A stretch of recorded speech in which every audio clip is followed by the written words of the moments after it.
SRF Kids Hörspiel. SRF Kids Hörspiel. Dein Podcast.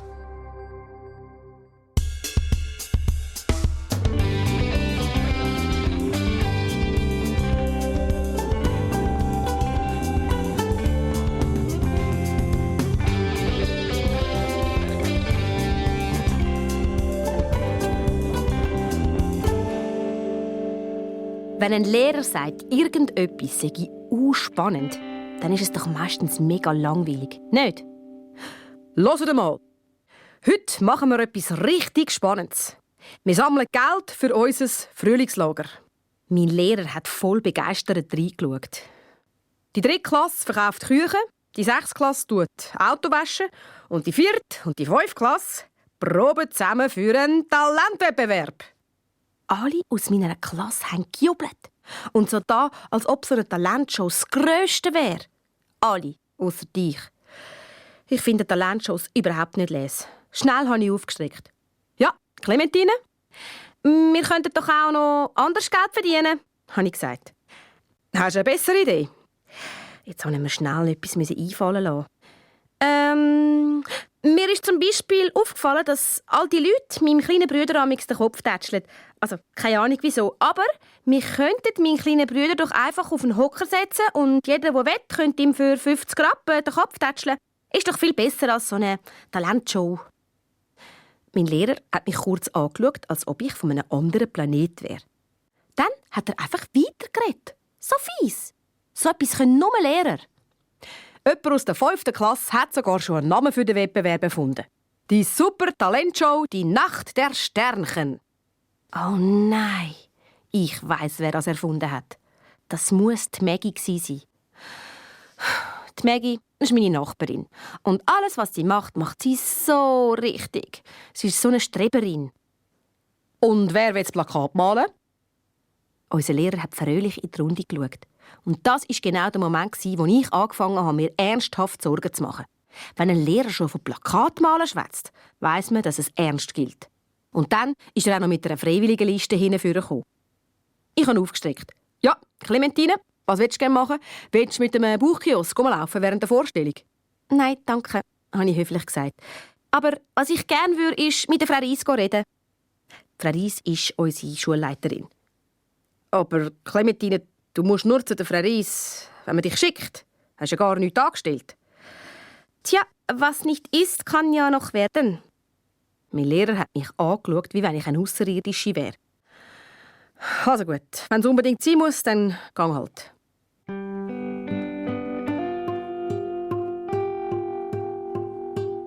Mit weichen Knien bin ich durchs Schulhaus gelaufen und habe bei der Frau Ries angeklopft. «Reinkommen!» hat sie gerufen. Wo sie mich gesehen hat, hat sie kurz aufgeschaut und automatisch den Block vorgenommen, wo sie amigs reinschreibt, wer was angestellt hat. Ja, gut, ich bin nicht das erste Mal bei ihr im Büro. Aber heute habe ich eigentlich nichts gemacht. Ich habe mich auf den Stuhl fallen lassen und habe gerade losgelegt. «Frau Ries, ich habe überhaupt kein Talent.» Frau Ries hat mich nur angeschaut. «Wie? Kein Talent?» «Eben, ich habe kein Talent.»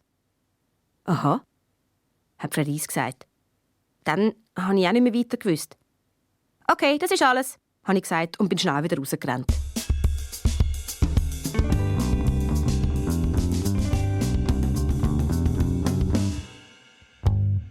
Als ich heimgekommen bin, ist der Mitch bei uns vor dem Block auf den Stegen gesessen. Der Mitch ist der Bruder von der Maggie. «Ui, was läuft, Clementine?» Er hat mir, glaube ich, sofort angesehen, dass es mir nicht so super geht. Ich habe ihm den Flyer von unserem Lehrer unter die Nase gehabt.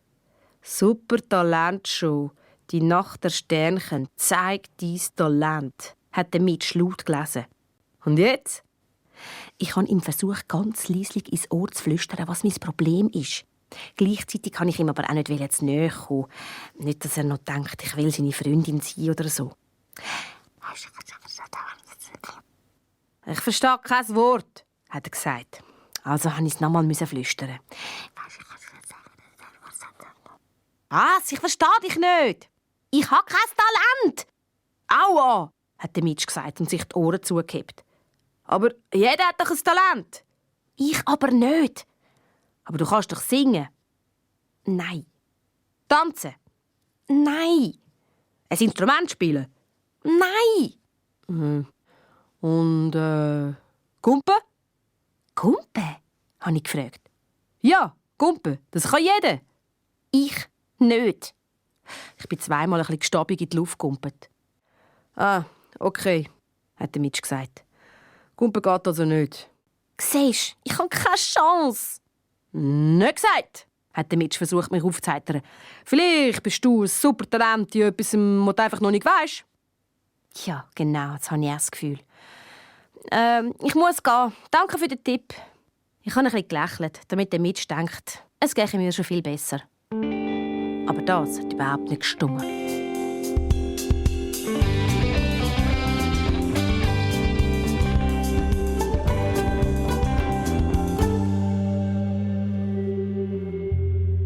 Die Talentshow hat mir schon ein bisschen Bauchweh gemacht. Ich habe nämlich wirklich kein einziges Talent.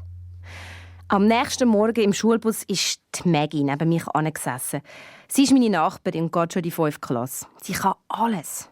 Sie ist sogar talentiert im elegant Absitzen. Sie büschelt immer alles so her, dass es nie verkrugelt.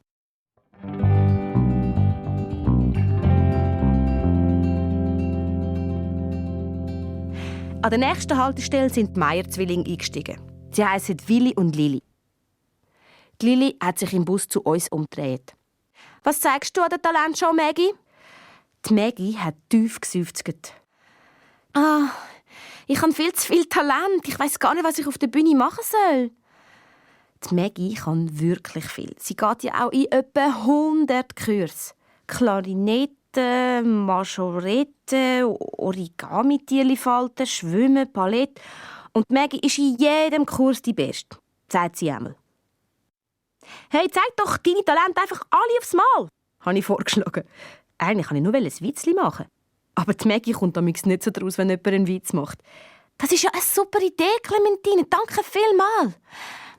Steppen und singen, vielleicht sogar mit Hula Hop kombiniert. Der Maggie ihre Augen haben geleuchtet. «Ich weiss was!» hat sie gerufen. «Ich könnte mit einem Ross auf die Bühne reiten.» Ich habe innerlich die Augen verdreht, aber nur innerlich, damit sie es nicht sieht. «Also ich habe nur ein Talent», hat der Willi gesagt und hat sein Mittagssandwich vorgenommen. «Ich kann meinen ganzen Mittag auf einmal ins Maul stopfen.» «Das ist kein Talent», habe ich gesagt. «Das machst du ja schon jeden Tag.» «Ja, aber nicht auf der Bühne», hat er gesagt und ziemlich beleidigt reingeschaut. «Und du, Clementine, was zeigst du?» Das ist eine Überraschung.» Und das war nicht einmal gelogen.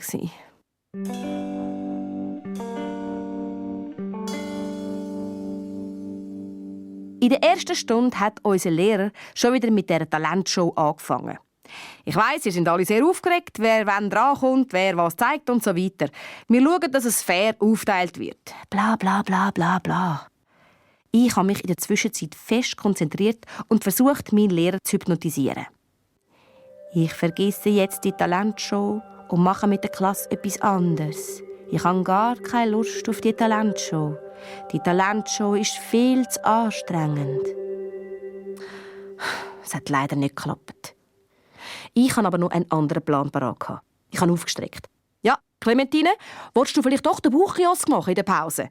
hat der Lehrer gefragt. «Nein, danke. Aber ich würde gerne etwas sagen, aber nur unter 4 Augen.» Nach der Stunde bin ich vor sein Pult gestanden. Was ist, wenn ein Kind aus der Klasse vielleicht zufällig kein Talent hat? Also ich meine jetzt natürlich nicht mich, habe ich schnell gesagt. Aber wenn jetzt ein anderes Kind kein Talent hat, was dann?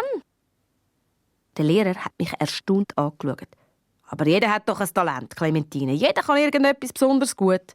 «Aber was ist, wenn ein Kind bei der Verteilung der Talente vielleicht einfach vergessen gegangen ist? Wäre dann dem Kind, also jetzt nicht ich, so eine Talentshow nicht ein bisschen peinlich?» Der Lehrer hat mich nicht angelächelt. «Clementine, das ist natürlich sehr einfühlsam von dir, dass du dir solche Gedanken machst.» «Eben, darum sagen wir die ganze Talentshow am besten doch einfach ab.» Also gerade absagen würde ich es nicht. Wir fragen doch einfach in der nächsten Stunde mal die ganze Klasse.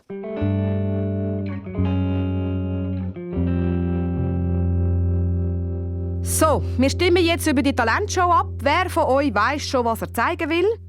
Alle haben aufgestreckt. Alle. Meine Idee hat überhaupt nicht funktioniert. Aber dann hatte ich schon einen neuen Plan. In der nächsten Stunde haben wir nämlich einen Aufsatz schreiben. Ich habe einen Satz aufgeschrieben und dann ganz geheimnisvoll da und das Blatt mit meiner Hand abdeckt. Das ist ein super Trick, wenn man will, dass der Lehrer vorbeikommt. Natürlich ist er sofort gekommen und wollte wissen, was ich da geschrieben habe. Ich habe die Hand weggenommen, sodass er einen Satz lesen konnte. Er hat die Stirn gerunzelt. «Was? Ihr zügelt noch diese Woche?» Schnell habe ich das Wort «wahrscheinlich» dazu geschrieben. Wahrscheinlich ist immer gut. Also ihr zügelt wahrscheinlich diese Woche? Ich habe genickt. Das ist ja noch nicht gelogen, wenn man einfach nur nickt. Wo zügelt ihr denn wahrscheinlich her? Mist, das haben wir jetzt gar noch nicht überlegt.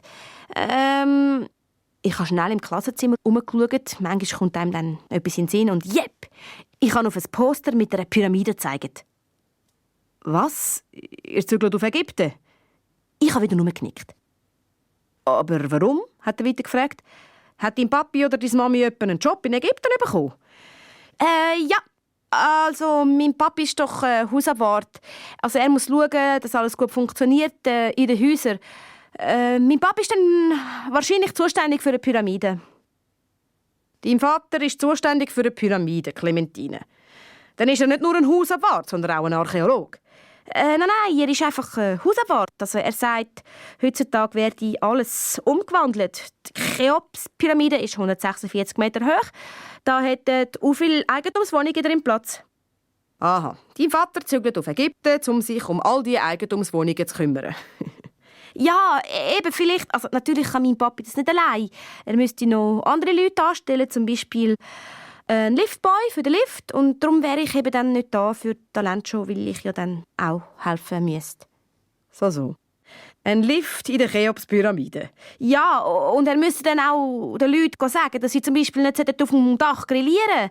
Und darum wäre ich dann eben nicht da für unsere Talente. Grillieren auf dem Dach der Cheops-Pyramide. Genau. Und er müsste den Leuten, die in der Pyramide wohnen, die auch sagen, sie sollen ihren Kübelsack immer am Donnerstag rausstellen. Aber mein Lehrer hat gar nicht mehr zugelassen. Er hat nur den Kopf geschüttelt und grinset. Grillieren auf der Cheops-Pyramide. Ich finde, es sollte ein Lachverbot geben für Lehrer.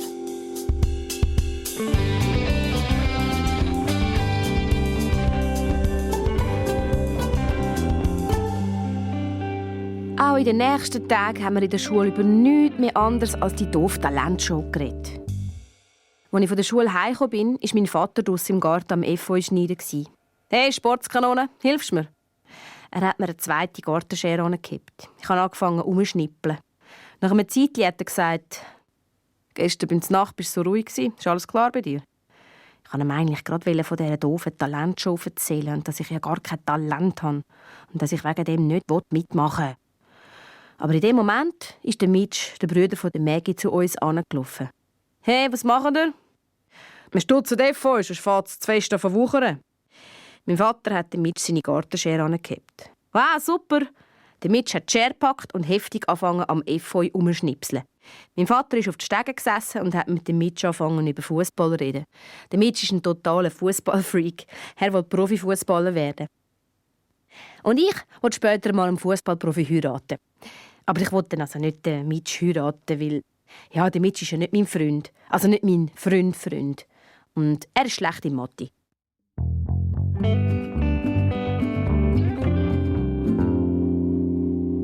Als dann der Papi und ich wieder allein waren, hat er nochmal gefragt, ob bei mir alles okay ist. Ja, schon. Das heisst, ich habe mich gefragt, ob wir vielleicht bald zügeln. Zügeln? Ja, ich habe mich gefragt, ob du vielleicht einen neuen Job annimmst. Also zum Beispiel in Ägypten. Was? In Ägypten? Ich habe genickt. Ja, am Freitag. Der Freitag schon? Das ist eine komische Idee. Aber musst dir keine Sorgen machen. Wir haben keinen Plan, auf Ägypten auszuwandern. Auch nicht neu mit anderen Scheren. Ich habe nichts gesagt.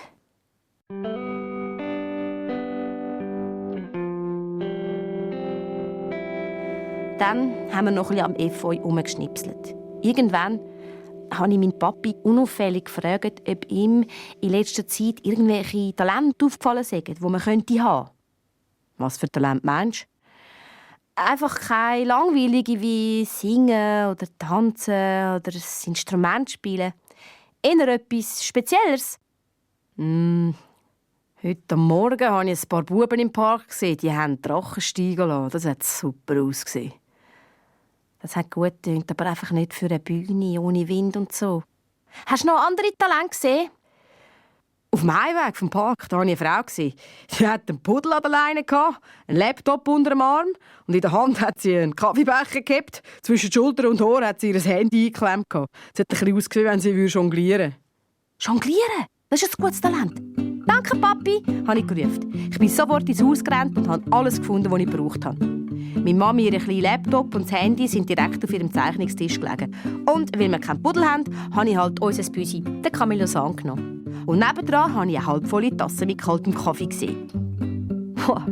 Nur schon all diese Sachen gleichzeitig aufzulupfen, war schwierig. Und gerade, als ich anfangen zu jonglieren, hat der Camille Lausanne draussen einen Vogel gesehen und ist mir ab dem Arm gekumpelt. Alles ist am Boden gefallen. Zum Glück ist am Laptop nichts passiert. Und zum Glück haben wir einen braunen Teppich. Braunen Kaffee auf braunem Teppich. Das fällt hoffentlich niemandem auf.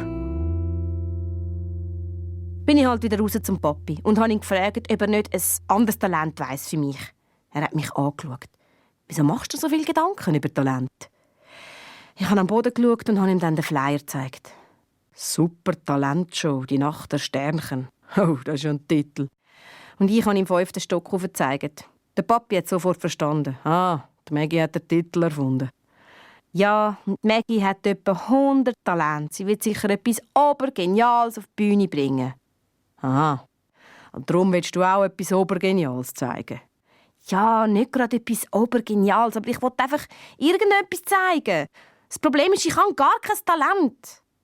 Spinnst du jetzt, Clementine? Du bist das talentierteste Mädchen, das ich kenne. Na, das hätte er ja sagen. Er ist ja mein Vater. Aber vielleicht hat er ja recht. Und ich habe mein Talent einfach selber noch nicht gefunden. Könnte ja sein. Aber dann hat der Papi alles wieder kaputt gemacht. «Du bist ein Naturtalent im FV-Stutzen», hat er gesagt. «Eines Tages wirst du die Beste sein im FV-Business.» Meistens finde ich die Witze von meinem Papi ja lustig, aber nicht jetzt. Oder was du alles auf dein Morgenbrötchen drauf schmierst, das ist doch super kreativ. Weisst du noch, wo du den Zitronenpudding drauf geschmiert hast? So lustig. «Papi, es ist nicht lustig, ich meine es ernst», habe ich gesagt. «Also gut.» Mein Vater hat überlegt. «Du bist gut in der Mathe. Du bist eine super Künstlerin. Du hast die Gabe, die Welt aus einem anderen Winkel anzuschauen. Du bist neugierig und stellst spannende Fragen. Du...» «Aber Papi, all die Talente kann ich doch nicht auf einer Bühne zeigen.» Aber mein Vater hat einfach weitergeredet. «Und du bist empathisch, weisst du, was das heisst?» Ich habe den Kopf geschüttelt. «Empathie, das ist eine gute Sache», hat mein Vater gesagt und ist neben mir aufs Mühle gesessen. Empathisch sagt man, wenn jemand sich gut in andere Leute hineinversetzen kann und spürt, wie es diesen Leuten geht. Und plötzlich konnte ich mich auch gut in meinen Papi hineinversetzen und habe gemerkt, dass er sehr traurig wird, wenn er mir nicht helfen kann. Darum bin ich aufgehoben und habe schnell gesagt: «Danke, Papi, es geht mir jetzt viel besser.» Ich habe ihn extra breit angelächelt und bin schnell ins Haus hineingerannt. Nur für den Fall, dass er auch sehr empathisch wäre und gecheckt hat, wie es mir wirklich geht.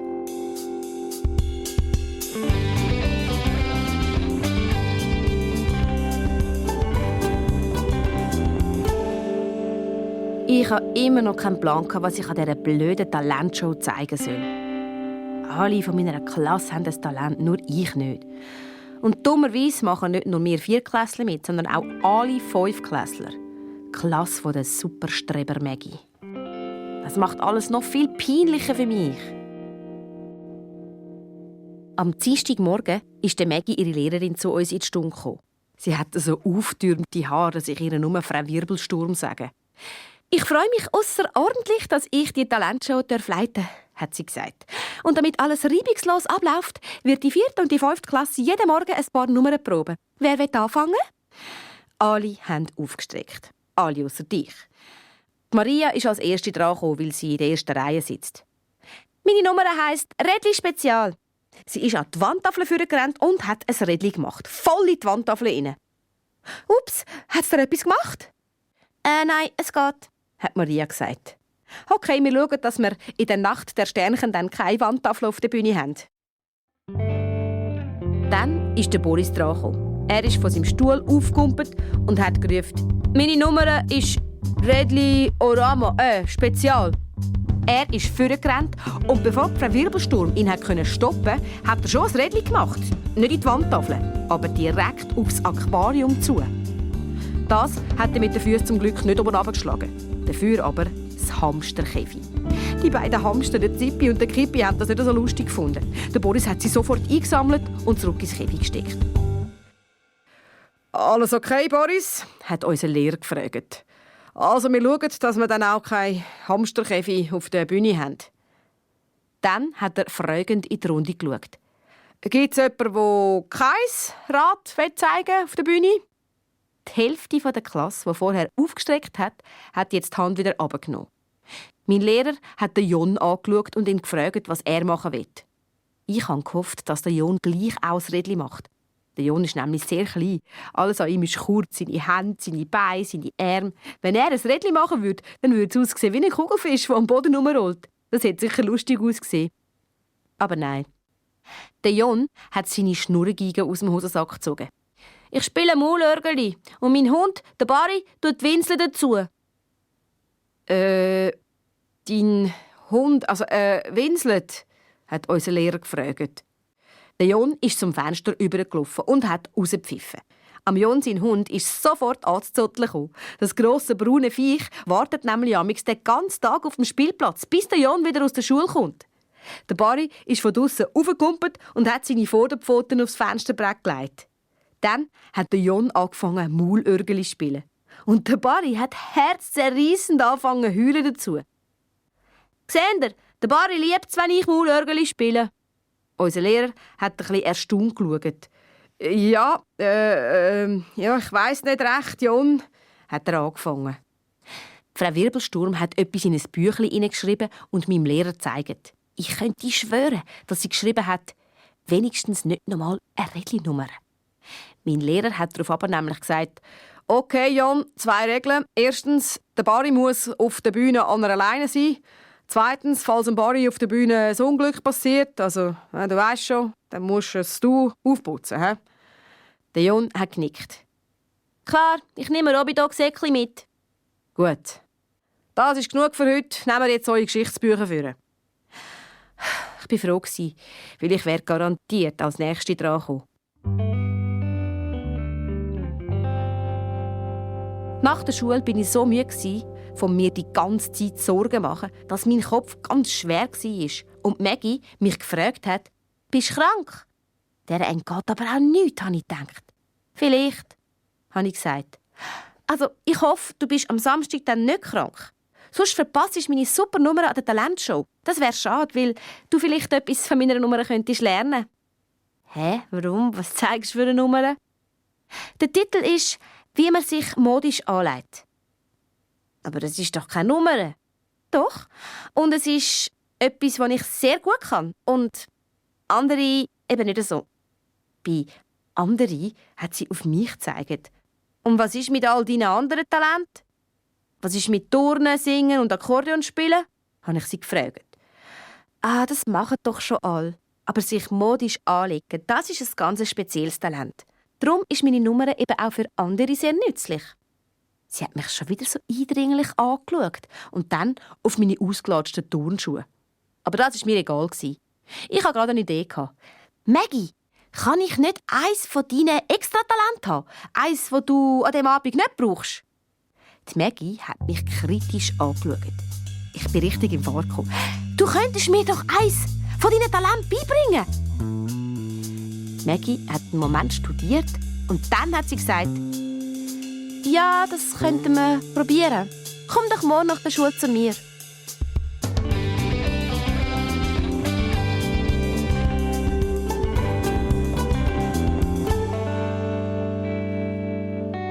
Meine Superstreber-Nachbarin, die Maggie, hat versprochen, mir eines von ihren vielen Talenten beizubringen. Jetzt bin ich gerettet. Die Maggie hat mich wie eine Königin in ihrem Zimmer empfangen. «Also, wir gehen jetzt mal alle meine Talente durch», hat sie wichtig gesagt. Sie hat ihre Handorgel aus dem Gestell genommen, dann hat sie auf meine Hände geschaut und nachher auf die weißen Tasten der Handorgel. Sie hat das Maul verzogen und die Handorgel schnell wieder versorgt. «Geht nicht, wegen der Fingerabdrücke. Wie wär's mit einer Bandkür?» Sie hat mir einen Stab mit einem Gymnastikband in die Hand gedrückt. Ich habe nicht einmal gewusst, wie ich den Stab heben soll. «Okay, Bandkür geht also auch nicht.» «Wie wär's mit deiner Klarinette?» «Oh nein, geht nicht wegen dem Speuz. Das finde ich grusig. Aber wie wär's mit Theaterspielen?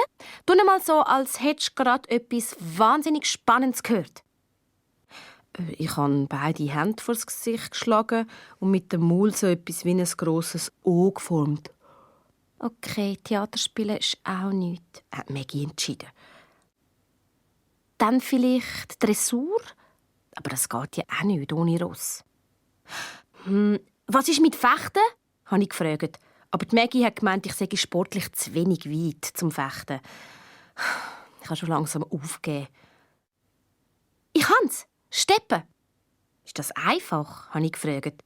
«Nein, sicher nicht. Steppen ist auch schwer. Aber vielleicht kannst du einfach so tun und umstampfen und einen riesigen Lärm machen. Dann merkt niemand, dass es nicht so kannst.» «Okay, umstampfen kann ich. Dann brauche ich jetzt einfach ein paar Steppschuhe», habe ich gesagt. «Kannst du meine alten haben?»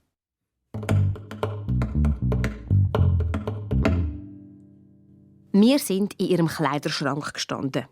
Ja, sie hat einen Kleiderschrank, wo man reingehen kann. So gross wie das Zimmer von meinem kleinen Bruder. Alles in dem riesen Schrank war so sorgfältig zusammengelegt wie in einem Kleiderladen. An einer Wand hat es Fächli nur für Schuhe. Und jedes Paar Schuhe war in einem Säckchen verpackt. Ich habe auf die Säckchen gezeigt. «Warum sind die Schuhe in Säckchen?» «Bazillen», hat Maggie gesagt. Bei dem Wort hat sie ein Gesicht gemacht, als hätte sie gerade auf einen Schneck gebissen. «Damit Bazillen drinnen im Säckchen bleiben oder draussen?» Maggie hat nicht auf meine Frage reagiert. Sie hat eines von diesen Säckchen genommen und mir in die Hand drücken. Doch dann hat sie sich anders überlegt. «Hast du die Hände gewaschen?» hat sie gefragt. «Musst du zuerst die Hände waschen?» Maggie hat auf ihr Badzimmer gezeigt. Also bin ich ein Badzimmer. Es gehört ihr allein. Sie muss es nicht einmal mit ihrem Bruder teilen. Ich habe meine Hände angeschaut. Für mich haben sie sauber ausgesehen. Und was viel wichtiger ist, sie haben fein geschmeckt. Die richtige Mischung so aus Bleistift und Kaugummi. Es ist schwierig, Hände so weit zu bringen, dass sie so fein schmecken. Mich hat es ehrlich gesagt gereut, meine Hände zu waschen. Darum habe ich nur so getan, als würde ich es waschen. Zuerst habe ich die Seife unter das Wasser gegeben, damit sie nass wird. Und dann habe ich das Tüchli geholt. Das war der schwierigere Teil. Also das Tüchli so wenig nass zu machen, dass es nach «Ich habe im Fall die Hände damit abgetrocknet» aussieht. Darum habe ich einfach das Lavabo mit dem Tüchli abgetrocknet und ein bisschen zusammengedrückt wieder aufgehängt. Nachher bin ich zurück zu der Maggie ins Zimmer und habe meine Schuhe abgezogen. Der Maggie, ihre Augen sind so gross geworden wie Unterteller, wie Comics-Augen. «Clementine!» hat Maggie ausgerufen. «Deine Füße sind ja riesig!» «Sch!» wollte ich sie beruhigen. Nur im Fall, dass ihre Brüder den Mitsch irgendwo rumhängt und zulässt. «Meine alten Steppschuhe, die gehen dir nie!» Ich habe sie trotzdem anprobiert. Aber es hat nichts gebracht. Jetzt habe ich genau gewusst, wie sich die Stiefschwestern vom Aschenbrödel gefühlt haben. Ich war so traurig, dass ich mich auf den Maggie ihr Bett fallen lassen. «Das gibt Falten!» hat Maggie entsetzt gekreischt und hat mich vom Bett gezerrt. Also bin ich auf den Stuhl gesessen und habe dort weitergemacht mit dem Traurigsein. Aus dem Augenwinkel habe ich aber der Maggie ihre Steppschuhe ein bisschen genauer angeschaut. Wenn ich bei meinen Sneakers etwas Steppiges reinnageln, dann würden die vielleicht auch als Steppschuhe funktionieren. Dünne würden es dann sicher, habe ich vorgeschlagen. Die Maggie hat mich ein bisschen komisch angeschaut. «Also, ja, ich glaube schon.» «Ich komme gerade wieder.» Ich bin aufgekumpelt und gerade mit dem Lift in den Keller runtergefräst. Ich habe genau gewusst, was das Steppgeräusch machen könnte. Einmal im Monat treffen sich nämlich die Mieter vom Haus da unten. Und bei dem Treffen trinken sie Bier. Und das ist genau meine Idee. Die Bier haben Bierdeckel. Im Werkzeugkasten von meinem Papi habe ich auch noch eine Zange gefunden. Es ist gar nicht so einfach, 24 Bier mit einer Zange aufzumachen. Ganz ohne Sauerei ist das nicht gegangen. Am Boden hat es eine riesige Bierlache gegeben. Ich habe einfach mit dem Ärmel von meinem Pulli das Bier vom Boden weggeputzt. Dann bin ich zum Werkbank von meinem Papi und habe seinen hausabwärts super Sekundenleim geholt. Mit dem habe ich die Bierdeckel an meine Sohle geklebt. Als ich dann die Schuhe angelegt habe, bin ich überrascht, wie fest ich beim Laufen nach einer echten Stepptänzerin getönt habe. Zugegeben, das Laufen war gar nicht einfach. Ich bin zum Lift und wollte sofort wieder in den 5. Stock zu der Maggie rauffahren. Im Parterre ist aber dummerweise die Mutter von der Maggie in den Lift hineingekommen. Zusammen mit ihrem Freund, Alain. Die Maggie und der Mitch finden den neuen Freund von ihrer Mami übrigens nicht so les, weil er sie immer in aller Öffentlichkeit küsst. Der Alain hat mich begrüßt mit «Hoi Mandarinli!» Er hat gemeint, er sei lustig, ich nicht. Dann hat der Alain die Nase in die Luft gestreckt und geschnüffelt. Er ist mit seiner Nase immer näher zu mir herabgekommen. Was ist denn das? Auch der Maggie, ihre Mutter, hat jetzt angefangen zu schnüffeln. Bier! Sie hat sofort auf Stopp gedrückt. Und dann den Knopf in unserem Stock. «Clementine, hast du etwa Bier getrunken?» Ich glaube, es ist Zeit, dass ich ein ernstes Wörtchen mit deinen Eltern rede.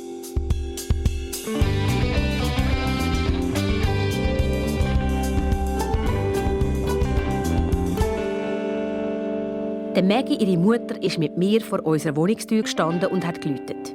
Meine Kleider haben wirklich recht fest nach Bier gestunken. Meine Mutter hat aufgemacht. Als sie mein unglückliches Gesicht gesehen hat, hat sie schnell gehandelt.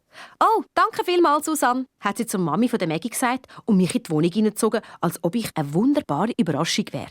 Dann hat sie die Tür zugemacht, bevor der Maggie ihre Mutter Papp sagen konnte. Ich habe versucht zu erklären, was passiert ist, nämlich, dass ich Stepptanzschuhe mit Bierdeckel basteln und dass ich wegen dem 24 Fläschchen Bier aufmachen und darum vielleicht jetzt ein bisschen nach Bier schmecken. Aber meine Mami hat gerade die Hände über dem Kopf zusammengeschlagen und gerufen: «Clementine, du hast alle Bierflaschen von den Nachbarn im Keller aufgetan! Um Himmels Willen!» Dann ist der Papi reingekommen und sie hat ihm alles erzählt. Aber nicht richtig erzählt. Bei ihr hat es so getönt: 24 Fläschchen von den Leuten im Haus, Sekundenleim, Bierdeckel an den Schuhen, das Bier überall, zusammen. Sehr peinlich. Und dann hat sie auch noch ihre Sneakers ruiniert. «Gib mir deine Schuhe», hat der Papi gesagt. «Vielleicht bringe ich die Bierdeckel ja wieder weg.» «Nein, ich brauche die Schuhe für die Talentshow in der Schule. Das sind jetzt meine Stepptanzschuhe.» Aber es hat nichts genützt. Mein Papi ist mit meinen Schuhen direkt in den Keller marschiert. Ein paar Minuten später ist er aber mit den Schuhen wieder raufgekommen. Die Bierdeckel sind immer noch dran. «Bringst du es nicht weg?» hat meine Mami gefragt. «In diesem Leben nicht mehr.» «Heisst das, dass sie neue Schuhe braucht?» Sie haben einander lang angeschaut. Dann hat meine Mami zu meinem Papi gesagt: «Du bist dran. Ich war das letzte Mal.» «Wenn du mit ihr gehst posten, dann lade ich dich eine Woche lang zum Nacht ein.» «Und ich würde 2 Wochen lang jeden Abend kochen und das Geschirr abwaschen.» Meine Eltern haben versucht, sich gegenseitig zu bestechen, nur damit sie nicht mit mir Schuhe kaufen müssen. Ich finde es nicht lustig. «Das Mal tue ich ganz normal, versprochen», habe ich gerufen. Beide haben mich ungläubig angeschaut. Ja, ich gebe es zu. Ich habe immer ewig, bis ich im Laden etwas ausgesucht habe. Meine Eltern denken, ich habe Mühe, mich zu entscheiden. Aber das stimmt gar nicht. Das Problem ist eher, wenn ich mich für etwas entscheide, muss ich mich ja gleichzeitig gegen 100 andere Sachen entscheiden. Und das ist nicht so einfach. Zum Beispiel im Zeltladen. Wenn ich mich für Bärendreck entscheide, dann entscheide ich mich gegen Gummifröschli, Zehnermocken und Kaugummi. Das Mal wollte ich es anders machen. «Heute mache ich ganz schnell», habe ich meinen Eltern versprochen. Aber sie haben das Gesicht verzogen im Stil von «Das haben wir doch schon mal gehört.» Meine Mami hat mir ins Zimmer geschickt und gesagt, ich soll zuerst einmal frische Sachen anlegen. Und als ich zurückgekommen bin, sind sie immer noch am Verhandeln. Mein Papi hat Geld aus dem Hosensack gezogen und meine Mami hergestreckt. «Du könntest dir ja selber auch gerade ein paar neue Schuhe aussuchen.» hat meine Mami gesagt. Und ich habe gesehen, wie sie jetzt ernsthaft darüber nachdenkt. «Und ich lade dich zum Znacht ein, dann kannst du deine neuen Schuhe ausführen.» Meine Mami hat das Geld genommen. Aber wir reden nicht von Pizza oder Hamburger, gell? Nein, wir gehen in ein schickes Restaurant mit weißen Tischtüchern und Kerzen, hat der Papi gesagt. Könnte es auch das Palace sein? Der Papi hat ein bisschen widerwillig reingeschaut. Klar. Das Palace ist eben das teuerste Restaurant in unserer Stadt. Abgemacht, hat die Mami schnell gesagt und grinset. Auf dem Weg in den Schuhladen haben mich die Leute auf der Straße ein bisschen komisch angeschaut. Kein Wunder, ich konnte schon nicht so gut laufen mit all diesen Bierdeckeln an den Füßen. Als wir dann beim Schuhladen angekommen sind, habe ich ein paar knallgrüne Sneakers im Schaufenster gesehen. «Super!» habe ich gerufen und bin im Laden direkt auf diese Schuhe zugerannt. Die Mami hat mich am Ärmel zurückheben. «Clementine, das sind die Ausstellungsschuhe. Wir brauchen zuerst einmal einen Verkäufer.» Schon ist einer zu Gumpen gekommen. «Kann ich Ihnen etwas zeigen?» «Ja, die grünen Turnschuhe da.» «Ah, das sind die Leim-Turnschuhe aus unserer Lollipop-Serie.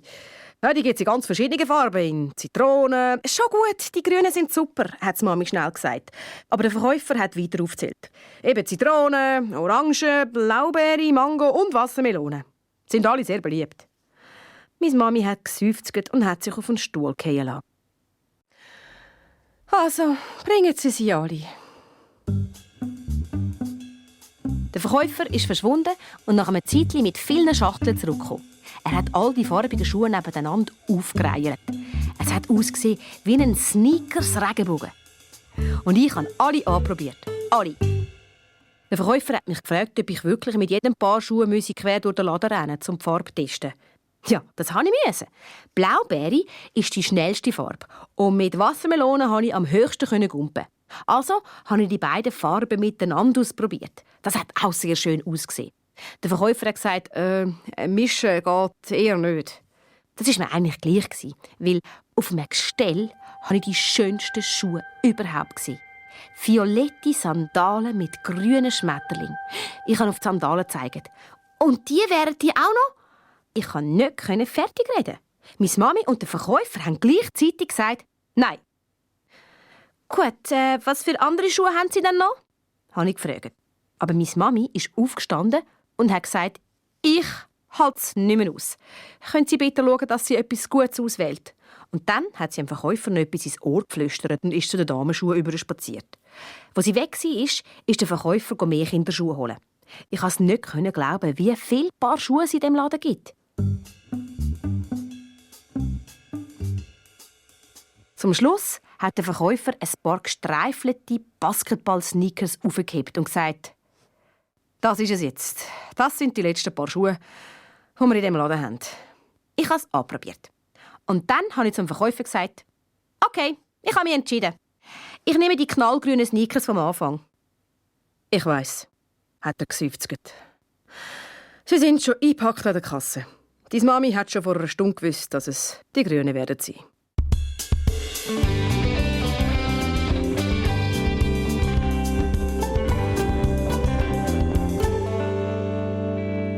Am nächsten Tag an der Bushaltestelle habe ich der Maggie meine neuen knallgrünen Sneakers vorgeführt.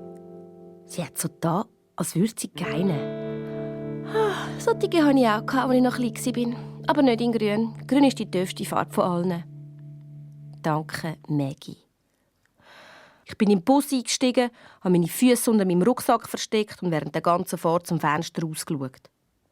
Jetzt weiss ich, es hat 94 Strassenlaternen zwischen unserer Bushaltestelle und der Schule.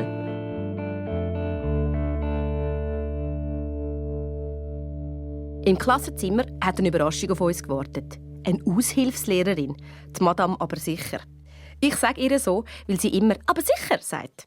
Unser Lehrer sei krank, hat sie gesagt. Und sie hätte keinen blassen Schimmer, wie das soll gehen mit all diesen Proben für die Talentshow und gleichzeitig auch noch rechnen und turnen. Das sei zu viel. Darum hat sie beschlossen, dass wir nicht so viel proben. Super für mich. Und dann hat mich Madame aber sicher gerade noch auf eine Idee gebracht. Ich habe aufgestreckt. «Ja, Clementine, darf ich zu der Schulleiterin?» «Aber sicher», hat sie gesagt. «Aushilfen fragen ja nie nach. Das ist toll.» So gut es gegangen ist, bin ich den Korridor durchabgelaufen. Das war nicht einfach, weil meine neuen Sneakers unbedingt rennen wollten. Frau Reis, ich habe neue Sneakers. Ja, schön, ich sehe es. Hast du eine Mitteilung von deinem Lehrer für mich? Nein. Ich wollte einfach so bei Ihnen vorbeikommen, weil ich Ihnen noch sagen wollte, dass ich Ihnen dann eine Aushilfe schicken werde für die Talentshow. Eine Aushilfe? Ja, so wie wir heute eine Aushilfe haben für unseren Lehrer, der krank zu Hause ist. Es tut mir sehr leid, Clementine, aber in unserer Schule gibt es keine Aushilfe für Schüler. Aber wieso nicht? Wenn ein Lehrer eine Aushilfe haben kann, wieso kann dann nicht auch ein Schüler eine Aushilfe haben? Frau Reis hat mich lange angeschaut und dann hat sie gesagt, «Clementine, das ist eine ganz gescheite Frage.» Und trotzdem ist die Antwort «Nein.»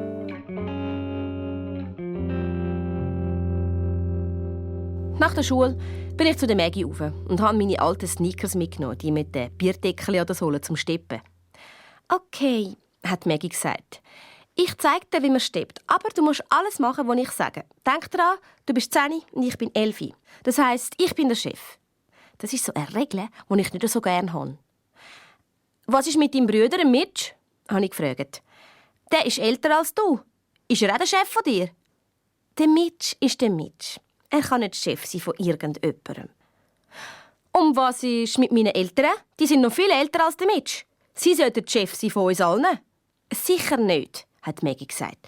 «Meine Mami ist viel älter als deine Eltern. Sie ist die Chefin. Also musst du machen, was ich sage. Ist das klar?» Manchmal macht mich Maggie mega hässig. «Und was ist mit der Frau Jacobi?» Frau Jacobi, die wohnt bei uns im Haus. Sie ist sicher 100 Jahre alt. Viel älter als deine Mami. «Ich weiss es nicht. Bei den Erwachsenen weiss man das nie so genau.» Die Maggie hat kurz überlegt und dann hat sie gestrahlt. «Wir zwei können ja einfach abmachen, dass ich deine Chefin bin.» Ich habe an eine Talentshow gedacht und daran, dass ich die Einzige in der Klasse bin, die kein Talent hat. Okay, abgemacht. Aber nur für heute. Die Maggie hat den kleinen Teppich in ihrem Zimmer zusammengerollt, ihre Steppschuhe angelegt und angefangen, im Zimmer herumzusteppen. «Der Schritt da heisst Shuffle off to Buffalo. Den kann ich sehr gut. Mach's mir einfach nach.» Dummerweise hat sie 1000 Sachen auf einmal gemacht. Kopf auf den Rücken gerade, Arm auf die Seite lächeln, Spitze, Spitze, Ferse, Ferse, Step, Step und Bein wechseln. Ihre Füße haben sich so schnell bewegt, dass ich gar nicht gesehen habe, was sie genau macht. Ich habe es trotzdem probiert. Aber ein glänziger Holzboden kann Ausschlieferung sein, wenn man 24 Bierdeckel in der Sohle hat. Ich habe einen Step versucht und dann nochmal einen und dann bin ich voll in der Maggie ihren Schminktisch hineingefallen. 1000 Parfümfläschchen, Haarspengel und eine Bürste sind durch die Luft gewirbelt. Die Maggie hat mich angeschaut, als ob ich der hoffnungsloseste Fall auf der ganzen Welt wäre. Das bin ich auch. Das ist mir schon klar.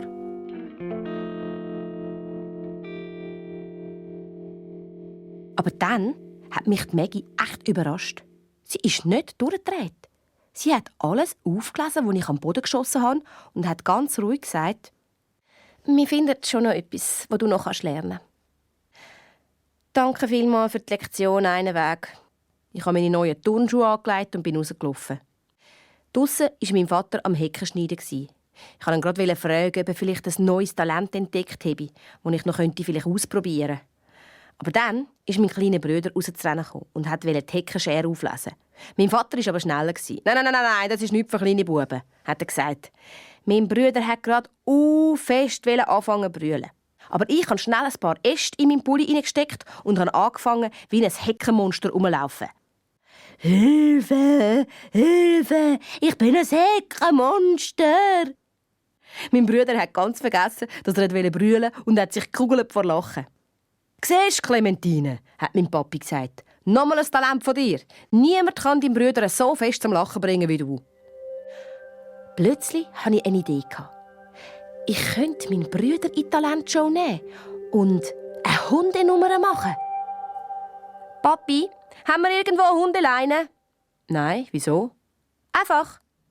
«Warte mal, ich glaube, ich habe eine gesehen im Kellerabteil von der Frau Jacobi. Die Hundeleine vom Dalmatiner, die sie früher hatte.» Das ist das Gute an meinem Papi. Er weiss alles über die Leute im Haus. «Aber Clementine, ich glaube nicht, dass unser Kater, der Camilo San, das gerne hat.» «Das weiss ich, denke schon. Ich würde doch nie eine Hundeleine an einer Katze anlegen.» «Nur mein Bruder.»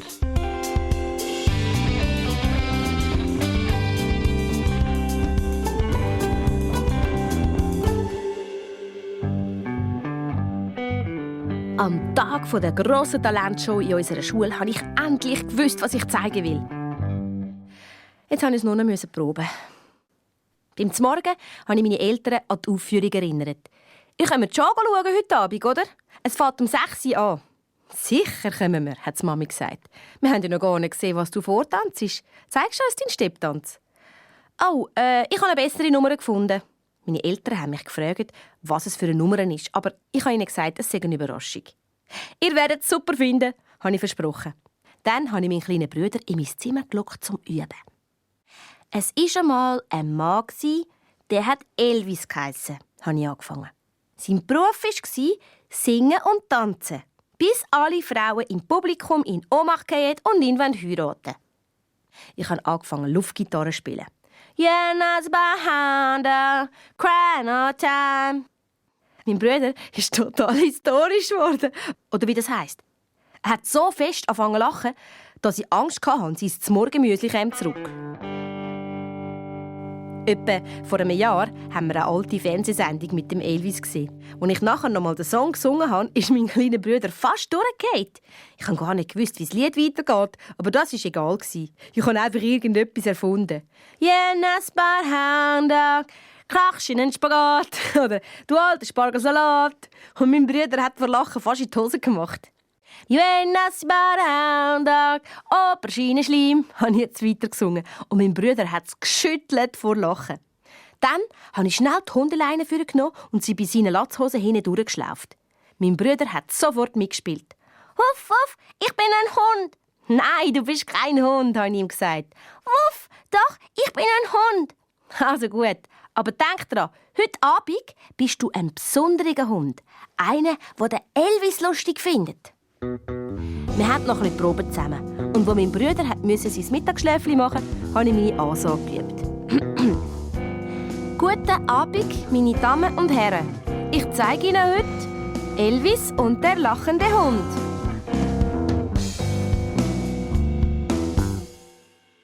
Kurz vor 2 habe ich meinem Papi gesagt, er müsse mich in die Schule fahren für die Probe. Und mein Bruder müsse auch mitkommen. «Wieso muss er mitkommen in die Schule?» hat mein Vater gefragt. Also habe ich halt dem Papi erzählt, was ich vorhabe. «Aber bitte, verrat's Mami nicht, gell? Ich will sie überraschen.» «Ich werde an Mami sicher nichts sagen. Aber dein Bruder wird auch sicher nicht mitkommen zu dieser Probe, Sportskanone. Ich will nicht, dass er sich an einer Hundeleine auf der Bühne zum Idiot macht.» «Aber Papi, er hat auch Freude daran. Er glaubt, er sei ein Hund.» Der Papi hat mich fast ein bisschen streng angeschaut. «Eins kannst du mir glauben, Sportskanone. Das kommt gar nicht in Frage.» «Aber...» «Kein Aber. Mach dich jetzt parat, es ist schon fast 2.» Und dann habe ich einen grossen Fehler gemacht. Ich bin ins Auto eingestiegen. Ich habe so fest daran gedacht, dass das der schlimmste Tag von meinem Leben ist, dass ich vergessen habe, dass alles noch viel schlimmer wird, wenn ich bei der Probe dabei bin und keine Ahnung habe, was ich zeigen soll. Als ich in die Aula gelaufen bin, habe ich Frau Wirbelsturm und Frau Ries, unsere Schulleiterin. Sie sind vor der Bühne in der ersten Reihe gesessen. Als mich Frau Wirbelsturm gesehen hat, hat sie sofort auf ihre Liste geschaut. «Clementine, ich finde dich gar nicht auf dieser Liste!» hat sie durch den ganzen Saal gerufen. «Wir finden schon noch Platz für deine Nummern. Was zeigst du?» Ich bin zu ihr hergelaufen und habe geflüstert, dass ich keine Nummer habe. Ich habe gehofft, das hört niemand von den anderen Kindern. «Was, du hast keine Nummer?» hat sie laut und deutlich wiederholt. Alle im Saal haben es gehört. «Hey Clementine!» hat ein Fünftklässler gewitzelt. «Dein Kopf wird rot wie eine Tomate. Vielleicht könntest du ja das auf der Bühne zeigen. Tomatennummern!» Etwa 1 Million Kinder haben gelacht. Und ich habe meinen roten Tomatenkopf hängen lassen.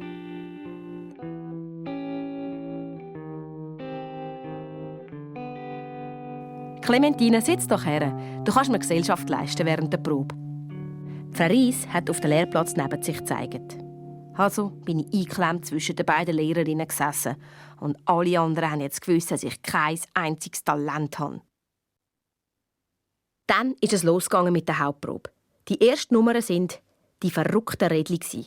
12 Kinder sind nebeneinander auf der Bühne gestanden. 6 auf jeder Seite. «Wartet!» habe ich gerufen und bin schnell in die Turnhalle übergerannt. Ich habe eine Matte zurück in die Aula gezerrt und vor dem Bühnenrand angelegt. Die Rädchenkinder haben zuerst nicht begriffen, was ich da mache. Aber dann sind sie mitgekommen und haben mir geholfen, noch mehr Matten zu holen. Zusammen haben wir alle Matten vor dem Bühnenrand aufgebiegen. Frau Wirbelsturm hat mich ungeduldig angeschaut und auf ihre Uhr gezeigt. «Es geht sicher ein paar ab der Bühne», habe ich gesagt. Und genau das ist dann auch passiert. Sicher die Hälfte der verrückten Rädli-Akrobaten sind während der Nummer runtergefallen. Kurz bevor sie fertig waren, habe ich etwas anderes gesehen. «Halt!» habe ich gerufen. Ich bin zum Sven übergerannt, der sich gerade Bombchips ins Maul stopfen wollte. «Hey, stopp! Du kommst als Nächster dran! Wie willst du ein Lied pfeifen mit Bombchips im Maul?» Als ich zurück an meinem Platz gesessen bin, hat mich Frau Wirbelsturm komisch angeschaut. Aber Frau Reis hat ihre beiden Däume in die Luft gehoben. «Du hast es gut gemacht!» Und dann ist etwas Komisches passiert. Frau Wirbelsturm ist zu mir übergekommen. «Sorry wegen vorhin, Clementine. Ich bin ein bisschen nervös wegen heute Abend.» Ich wollte gerade fragen, warum. Aber dann habe ich gesehen, dass die nächste Nummer mit den Hula-Hoop-Reifen schon jenstens läuft. Ich bin zu den Hula-Hoop-Mädchen auf die Bühne und habe gefragt, wie lange ihre Nummer eigentlich noch gehen soll. Das eine Mädchen hat gesagt, «Also, mein Rekord ist 5 Stunden.» Ein anderes Mädchen hat gesagt, «5 Stunden? Pa, das ist ja gar nichts. Ich kann noch viel länger.» «Es kommen doch aber noch andere dran», habe ich gesagt. «Ihr solltet schon irgendwann zu einem Schluss kommen. Tönt doch einfach so die Musik leislicher machen. Dann könnt ihr auf das einfach aufhören.» Ich bin den ganzen Nachmittag herumgerannt. Alle Gruppen haben Hilfe gebraucht. Wo alle Nummern einmal durchproben waren, bin ich zu der Frau Reis und habe sie gefragt, ob ich kurz in ihrem Büro das Telefon brauchen darf. «Warum das, Clementine?» «Ich würde gerne meine Eltern anrufen, um zu sagen, sie sollen heute Abend nicht kommen.» «Für das ist es jetzt ein bisschen spät, Clementine, findest du nicht auch?» Sie hat auf ihre Uhr geschaut und in den Saal gerufen. «In einer halben Stunde geht's los!»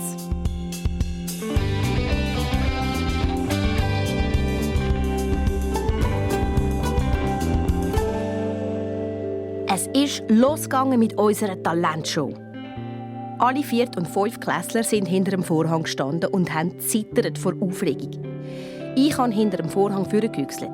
Jeder Platz in der Aula war besetzt. Frau Wirbelsturm hat hinter der Bühne in die Hände geklatscht und alle Schüler zusammentrommelt. «Bevor wir loslegen», hat sie gesagt, «möchte ich euch Danke sagen, dass ihr bei dieser Show mitmacht. Ihr alle helft Geld sammeln für unser Frühlingslager und...» Weiter ist sie nicht gekommen, weil die Sekretärin reingestürmt ist und der Frau Wirbelsturm einen Zettel in die Hand gedruckt hat. Frau Wirbelsturm ist ganz bleich geworden. «Oh Gott, ich muss gehen. Meine Tochter kommt ihr Baby über. Mein erstes Enkelkind, es tut mir ja so leid, aber...» Frau Reis hat ihr auf die Schulter geklopft. «Wir schaukeln die Show schon. Gehen Sie nur zu Ihrer Tochter.» «Danke», hat Frau Wirbelsturm gesagt und ist davon gewirbelt. «Sieht so aus, als müssten Sie jetzt die ganze Show allein schmeissen», habe ich zu der Frau Reis gesagt. «Nein, nicht ganz allein. Ich habe jetzt eine tolle Assistentin.» «Hä, wer? Dich?» «Mich? Nein, das kann ich nicht.» «Doch, das kannst du. Aber kein Widerrede. Du hast heute den ganzen Nachmittag bewiesen, dass du das kannst.» Frau Reis hat das Mädchen aus der Hula-Hoop-Truppe gefragt. «Marion, welche Nummer kommt dran nach der Pause?» Die Marion hat umgeschaut. Ich weiss nicht, ich habe kein Programm. Soll ich eins holen?» Nein, ist schon gut, Marion.» Dann hat sie mich gefragt. «Und, Clementine, welche Nummer kommt dran nach der Pause?» «Der Raffi, der gäbst die Nationalhymne.» «Und, braucht er für das etwas Spezielles?» «Ja, ein Zitron mit Blöterli.» «Und wie lange dauert seine Nummer?» 41 Sekunden, also 48, wenn er zwischendurch noch mal trinken muss. «Also, siehst du, bist eine super Assistentin», hat Frau Reis gesagt und auf den leeren Regisseurstuhl neben der Bühne gezeigt. «Also gut. Wenn eine Schulleiterin etwas von einem will, dann kann man, glaube ich, nicht Nein sagen.» «Vorhang auf!» hat Frau Reis gerufen. Und ich bin total nervös geworden. Es hat fest angefangen zu kribbeln in meiner Magengegend. Ich glaube, dem sagt man Lampenfieber. Ich bin immer nervöser geworden. Während der Vorstellung hatte ich das Gefühl, wir hätten das Ganze gar nie geprobt. Die verrückten Rädchen sind alle ab der Bühne gefallen. Alle ausser ein Mädchen. Die hat ganz vergessen, sich zu bewegen. Aber dem Moment, wo sie auf der Bühne gestanden ist sie wie ein Baum dagestanden und hat keinen Wank gemacht.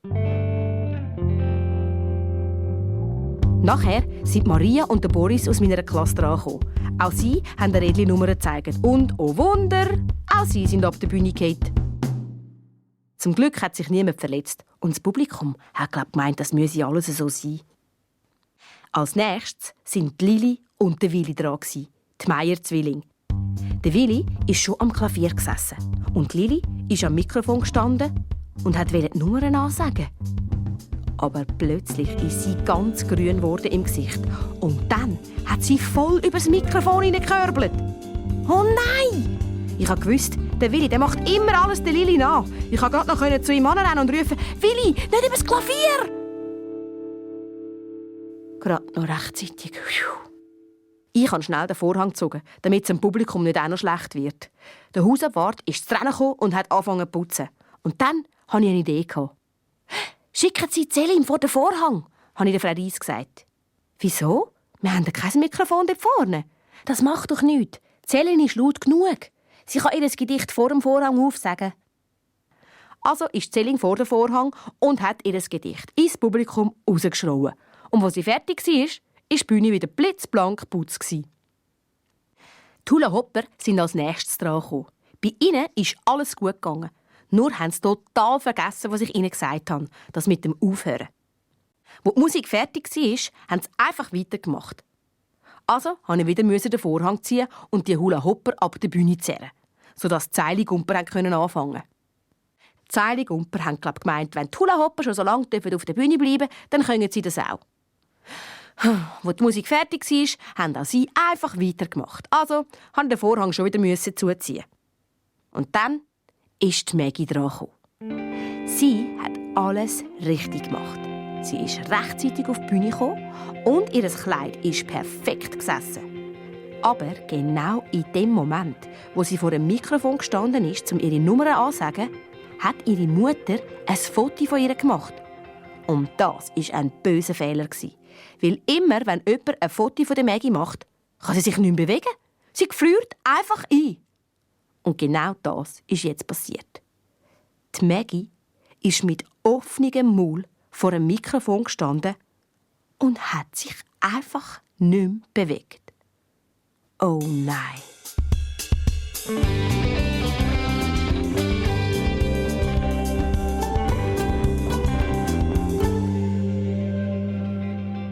Ein paar Nummern von unserer Talentshow sind ein bisschen in die Hose. Aber ich glaube, die Zuschauer haben das gar nicht gemerkt. Bis zu dem Moment, wo die Maggie mit offenem Maul vor dem Mikrofon gestanden ist und keinen Ton mehr rausgebracht hat. Die Maggie ist stocksteif da gestanden. Zuerst war ich eine halbe Sekunde lang fast ein bisschen schadenfreudig und habe gedacht, super, heute Abend bist du für einmal nicht perfekt, liebe Maggie. Jetzt stillst du für einmal niemandem die Show. Aber dann hat sie mir auf das Mal leid getan und ich wollte ihr helfen. Ich habe ja ihre Nummer gekannt. Die Maggie wollte da die Modetipps geben. Ich habe von der Seite her so fest gewunken, dass sie mich sehen musste. Dann habe ich auf meine Haare gezeigt und so da, als würde ich sie strählen. Die Maggie hat genickt wie ein Roboter. Und dann ist sie wieder beweglich geworden. Zum Publikum hat sie gesagt: «Zuerst muss man immer seine Haare strählen.» Sie hat wieder zu mir geschaut und ich habe so da, als würde ich ein paar Knöpfe von meinem Jäckchen zumachen. «Dann muss man darauf schauen, dass man seine Knöpfe richtig zugemacht hat.» Sie hat schon wieder zu mir rübergeschaut. Also habe ich mit dem Finger auf meine grünen Sneakers gezeigt. «Zieht nie grüne Sneakers an», hat Maggie zum Publikum gesagt. «Grüne Sneakers sind das Schlimmste.» Dann hat sie sich geschüttelt, als ob sie aufwachen würde. Sie hat einen Schritt aufs Mic zugemacht und gesagt: «Nein, das war nur ein Witz. Man kann alle Farben anlegen, die man will, und grün ist fast die schönste Farbe.» Sie hat mich angelächelt und ihre Zahnspangenblättchen haben wie kleine Diamanten gefunkelt. Ich habe breit zurückgegrinset.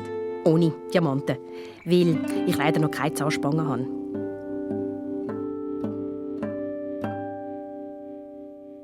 Nach dem Zwischenfall war Maggie wieder die Alte und konnte weitermachen mit ihren Styling-Tipps. Genauso wie wir es probiert haben. Ich bin zurück auf den Regiestuhl gesessen, neben der Frau Reis. Auch sie hat mich angegrinset. «Ich weiss jetzt, warum ich keine Aushilfsschülerin für dich einsetzen könnte», hat sie gesagt. «Weil es für dich einfach keinen Ersatz gibt. Du bist einmalig, Clementine.» Das war der Moment, wo ich gemerkt habe, dass ich nicht mehr nervös bin, sondern stolz.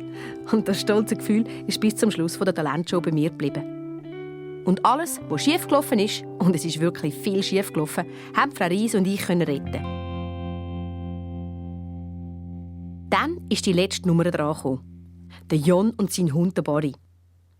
Der Jon hat angefangen, auf seinem Maulörgeli zu spielen und sein Hund hat dazu gejault. Das Publikum ist fast ausgeflippt und hat eine Zugabe wollen. Das war super, weil der Barry nicht mehr aufhören zu jaulen.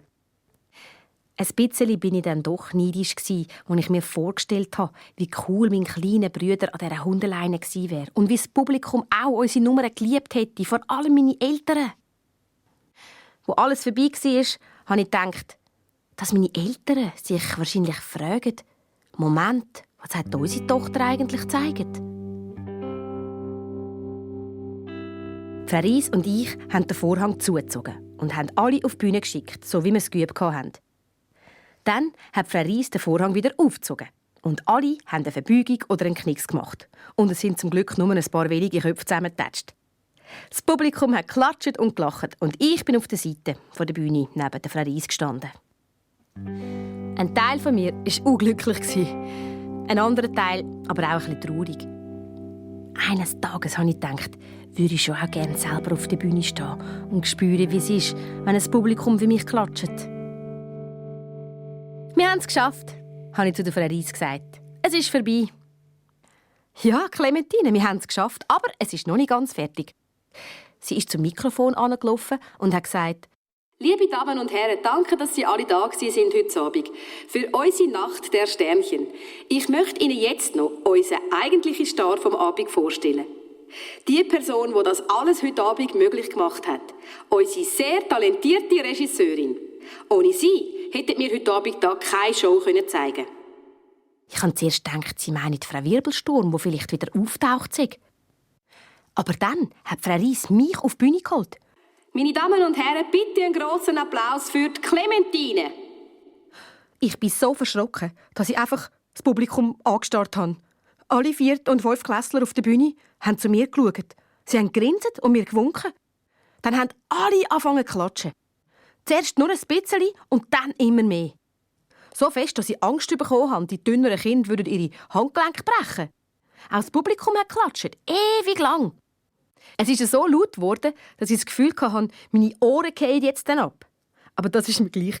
Ich habe ja jetzt gewusst, wie es ist, wenn das Publikum für einen klatscht. Nämlich super. Sehr, sehr super. Im Auto auf dem Heimweg hat meine Mami nicht aufhören zu staunen. Ich glaub's nicht, Clementine, wie hast du das nur geheim behalten, die ganze Woche? Du bist super, eine super Regisseurin. Mein Papi hat mir über den Rückspiegel zugezwinkert. Ja, wir haben wirklich eine ganz talentierte Tochter.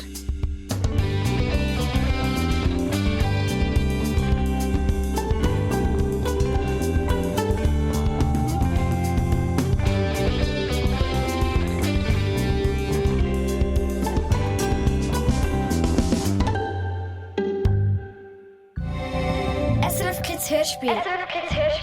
Hat dir die Geschichte gefallen? Es gibt noch viel mehr. Abonniere jetzt den Podcast und du verpasst nie eine Geschichte.